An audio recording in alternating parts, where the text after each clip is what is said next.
Hey, what's up, guys? It's Jake the Metalhead, and I am once again back to review the new Red Devil Vortex EP Dark Secrets, the new Kublai Khan EP Lowest Form of Animal, the new Bodysnatcher album Bleed Abide, and the new Veer Union record Manifestations.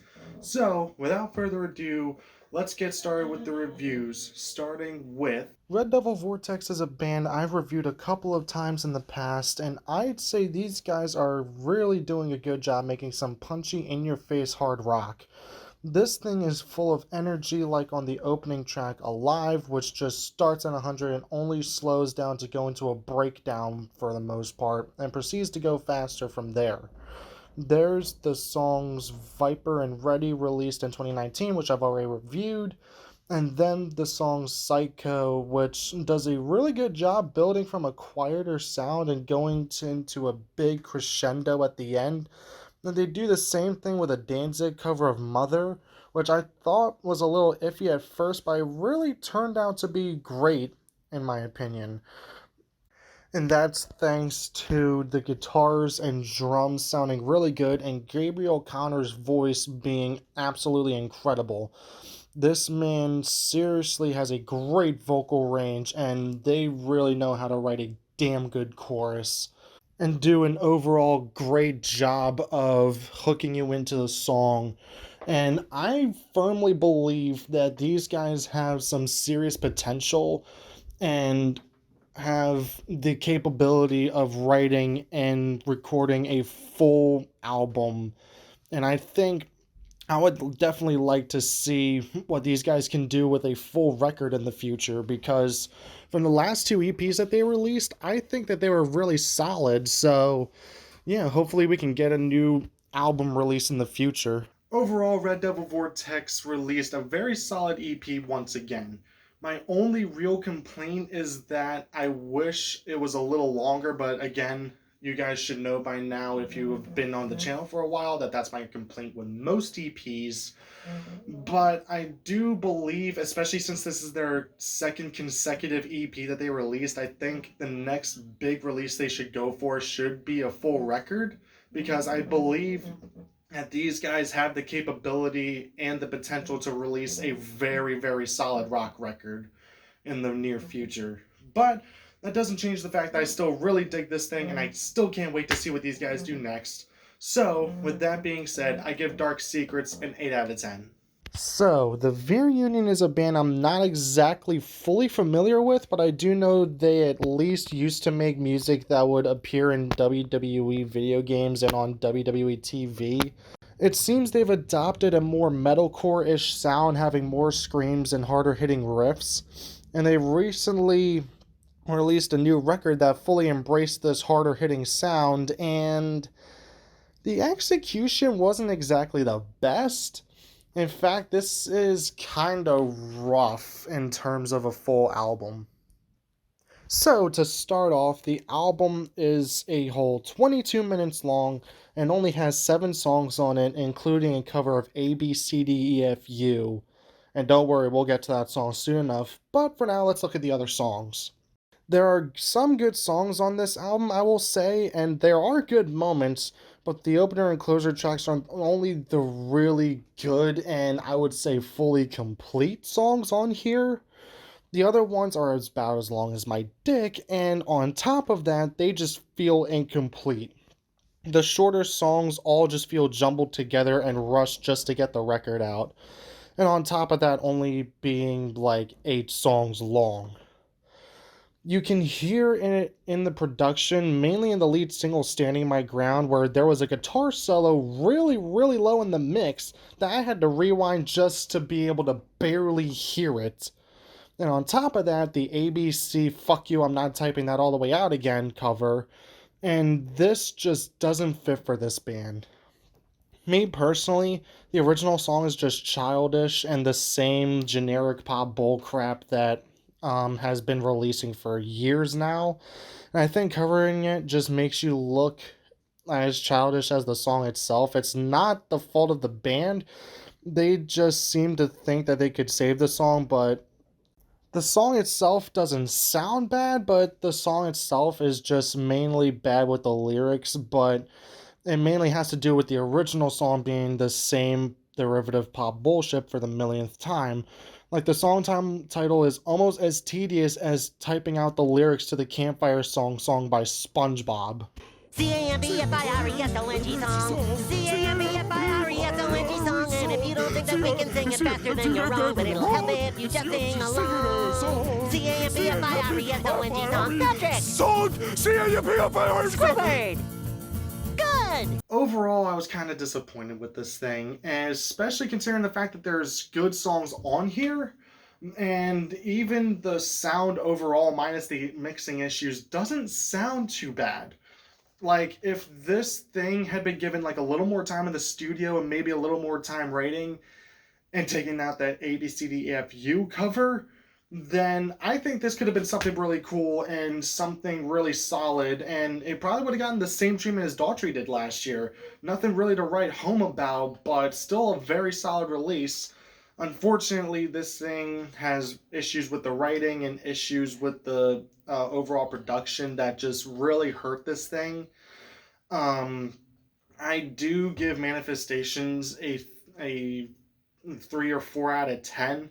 However, I will still say you should definitely go check out some of their older stuff, because their older stuff is actually pretty solid for what it is. Okay, on to something a little more positive. Kublai Khan is a band I've really gotten into over the past year, and I am thoroughly impressed by what they have to offer. These guys pull no punches when it comes to their hardcore sound. They can thrash you around with some thrash beats and then punch you in the face musically with some great and heavy breakdowns. There has been some criticism I've come across with their vocalists having a more yelly, dry scream and the sound overall being rather bland, but I actually embrace this style. Sure, it may not be the most effective way to scream, technically speaking, and the instruments may not be the most complex, but Matt Honeycutt's style does a good job of conveying the anger he gives off in his lyrics, and the rest of the guys in the band do a great job making something just as angry as furious as Matt's lyrics and vocals, and this EP is no different on all fronts. Kublai Khan is really good at short but heavy bangers, like with the song Taipan, which is just over a minute long but is still blisteringly fast and has a brutal breakdown and transitions perfectly into the lead single Resentment, which switches between being fast and being a straight breakdown for most of the song. Back to the lyrics, yes, they can just be a simple fuck you and stuff, but Matt Honeycutt, who is the frontman, writes from personal experience and talks about various topics in this EP and across Kublai Khan's discography, mainly on the albums Nomad and Absolute. And I would say this makes it have a valid reason for being angry and wanting to yell fuck you at whoever he directs his anger to.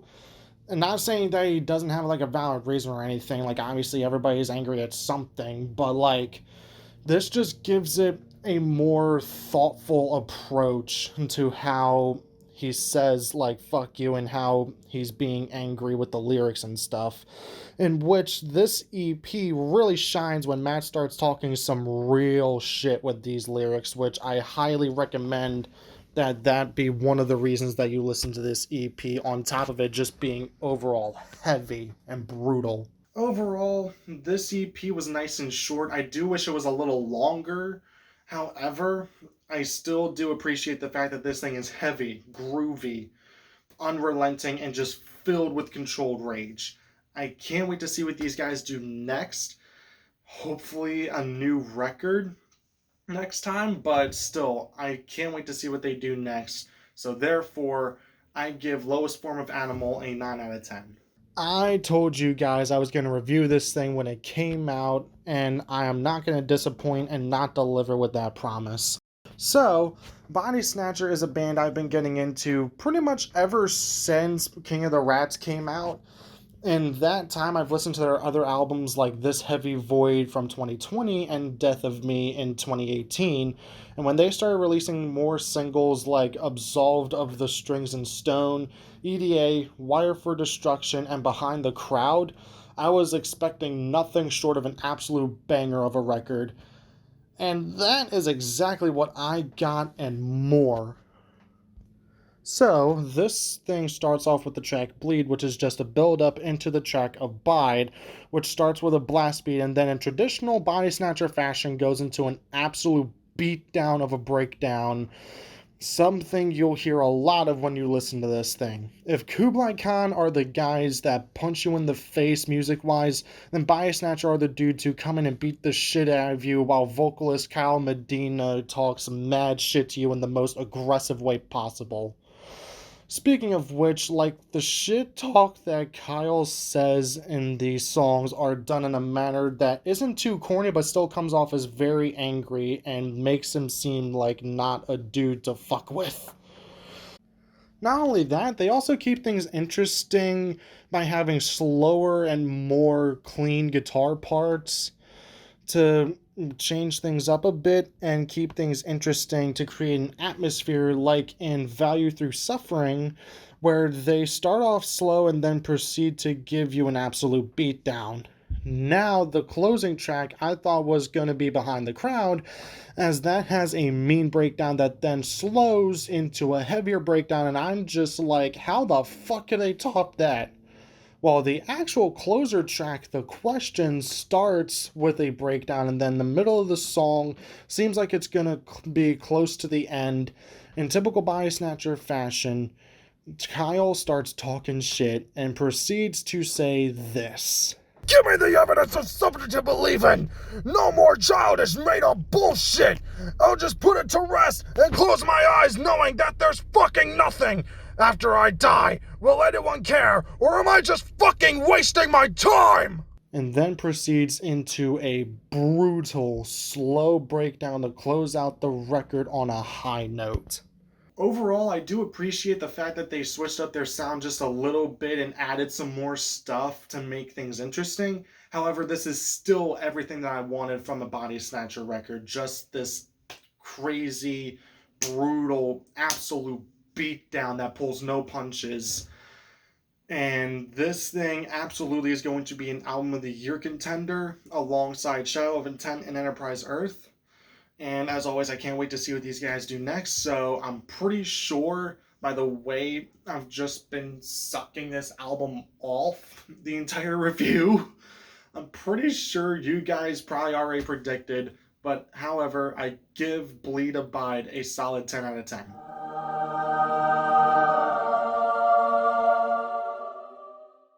That's it for me, guys. Huge shout out to Ryan for editing this thing, mostly as always. His channel, as well as my Instagram and TikTok, and all of the EPs and records I reviewed will be in the description below. Let me know what you think about these things in the comments. Like the video, subscribe, and click the notification button so you don't miss an upload. Thanks for watching, guys, and I will see you in the next video. Peace.